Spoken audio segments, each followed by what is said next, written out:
अस्सलामुअलैकुम everyone, I hope you all are fine and fresh by the grace of Almighty Allah. तो आज की इस वीडियो में हम HCF means highest common factor find out करेंगे 36, 48 एंड 72 का बाय प्राइम फैक्टराइजेशन मेथड। इस मेथड में सबसे पहले मैं आपको बताती चलूँ कि हमारे पास यहाँ दो या दो से ज़्यादा जितनी भी वैल्यूज़ होती हैं, सबसे पहले हम उनके अलग अलग प्राइम फैक्टर्स फाइंड आउट करते हैं और फिर उन प्राइम फैक्टर्स की हेल्प से हम इसका HCF या LCM दोनों ईजिली फाइंड आउट कर सकते हैं।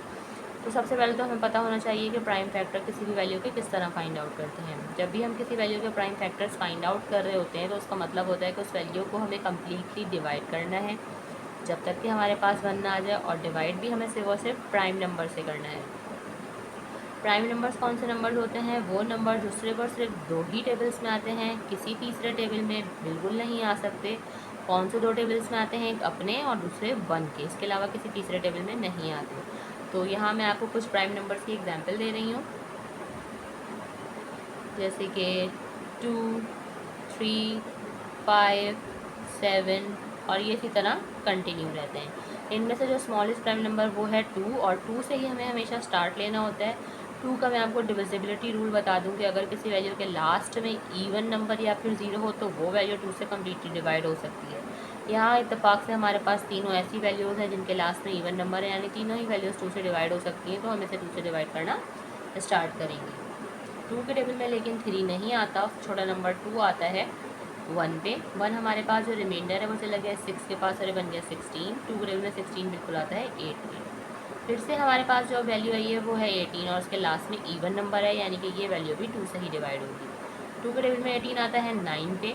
9 ऑड नंबर है, 2 से डिवाइड नहीं हो सकता। 2 के बाद नेक्स्ट टाइम नंबर है 3, और हमें पता है कि 3 के टेबल में 9 बिल्कुल आता है, क्योंकि 2 और 3, 5 इस तरह के टेबल हैं जो हर बच्चे को तकरीबन याद होते हैं। 3 के टेबल में 9 आता है 3 पे, और 3 यहाँ पे खुद एक प्राइम नंबर है, इसलिए 3 को हमें 3 से ही डिवाइड करना है, क्योंकि 3 के टेबल में 3 आता है 1 पे। यहाँ हम 36 को कम्प्लीटली डिवाइड कर चुके हैं और ये आ चुके हैं हमारे पास 36 के प्राइम फैक्टर्स।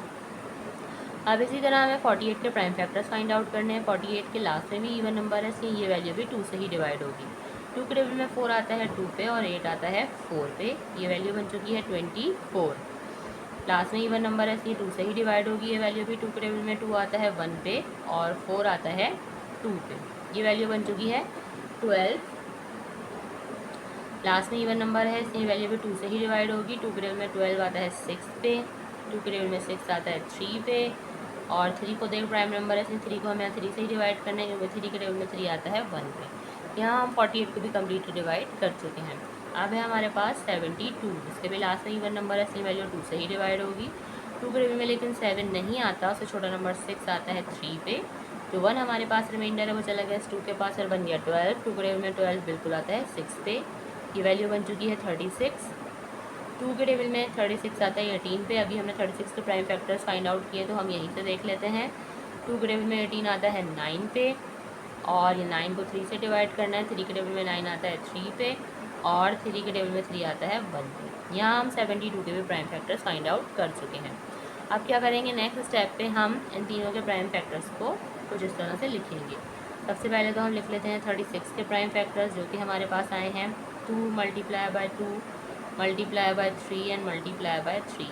फिर हम लिख लेते हैं 48 के प्राइम फैक्टर्स, जो कि हमारे पास आए हैं 2 multiply by 2 multiply by 2 multiply by 2 and multiply by 3। Last में हम लिख लेते हैं 72 के प्राइम फैक्टर्स, जो कि हमारे पास आए हैं 2 multiply by 2 multiply by 2 multiply by 3 multiply by 3। अब हमें इसका फाइंड आउट करना है HCF। ठीक है, HCF के लिए हम क्या करेंगे, हमारे पास यहाँ 3 वैल्यूज़ हैं जिनका हमें HCF फाइंड आउट करना है, तो अब हमें इनकी पेयरिंग करनी है। ठीक है, और पेयरिंग हमें तीनों में ही करनी है। अगर कोई प्राइम फैक्टर तीनों में मौजूद है तभी उसका पेयर बनेगा, जबकि LCM के लिए हम 2 में भी पेयरिंग कर सकते हैं। लेकिन जब HCF फाइंड आउट कर रहे हैं तो यहाँ जितनी वैल्यूज़ हैं उन सब में प्राइम फैक्टर का होना ज़रूरी है, तभी हम उसका पेयर बना सकते हैं। जैसे कि एक ही 2 का पेयर बना, पेयर बन के बाहर आ गया, इसे हमने एक बार लिख लिया। एक और 2 का पेयर बनता हुआ नज़र आ रहा है, पेयर बन गया इसका भी, और ये भी बाहर आ गया, इसे भी हमने एक बार लिख लिया। ठीक है, उसके अलावा 2 का मज़ीद कोई पेयर नहीं बन सकता, क्योंकि यहाँ हमें और कोई 2 नज़र नहीं आ रहा। अच्छा, फिर इसके अलावा हमें एक पेयर बनता हुआ नज़र आ रहा है यहाँ 3 का, तो हमने इसका भी पेयर बना लिया। अब ये भी पेयर बन के बाहर आ गया, इसे भी हमने एक बार लिख लिया। उसके अलावा हमें ऐसा कोई प्राइम फैक्टर नज़र नहीं आ रहा जो कि तीनों में मौजूद हो। याद रहे ये बात कि जब भी हम HCF फाइंड आउट कर रहे हैं तो यहाँ जितनी भी वैल्यूज़ हैं, अगर यहाँ 4 भी वैल्यूज़ होती तो अगर वो प्राइम फैक्टर चारों में मौजूद होता तभी उसका जो है पेयर बनता। लेकिन यहाँ 3 ही वैल्यूज़ हैं, इसलिए जो भी हम पेयरिंग इसकी कर रहे हैं तो वो प्राइम फैक्टर तीनों में मौजूद होना चाहिए। इसके अलावा यहाँ पे 2 2 हैं तो यहाँ कहीं 2 नहीं है, यहाँ पे 3 है, यहाँ पे 3 है तो यहाँ कहीं 3 नहीं है, इसलिए मज़ीद कोई भी ऐसा हमें प्राइम फैक्टर नज़र नहीं आ रहा जो कि तीनों में मौजूद हो। सिर्फ हमें यही 3 पेयर्स मिले थे जो पेयर बन के बाहर आकर उन्हें हमें एक एक बार लिख लिया। अब क्या करेंगे, HCF फाइंड आउट करने के लिए हम कर देंगे इन सबको मल्टीप्लाई। तो चलिए जल्दी से मल्टीप्लाई करते हैं और highest common factor find out करते हैं 36, 48 एंड 72 का। 2 time 2 is 4 and 4 time 3 is 12। ये देखिए हमारे पास हाईएस्ट कॉमन फैक्टर यहाँ पे आ चुका है 36, 48 एंड 72 का। देखा आपने कितनी जल्दी से बाय प्राइम फैक्टराइजेशन मेथड को फॉलो करते हुए हमने HCF फाइंड आउट करना सीख लिया है। आई होप कि वीडियो आपको अच्छे से समझ आई है। अगर ये वीडियो आपको पसंद आई है तो इसे लाइक और शेयर ज़रूर करें और मेरे चैनल को भी सब्सक्राइब करें। इंशाल्लाह बहुत जल्द मिलती हूँ आपसे नेक्स्ट वीडियो में। अपना बहुत ख्याल रखिएगा। अल्लाह हाफिज़।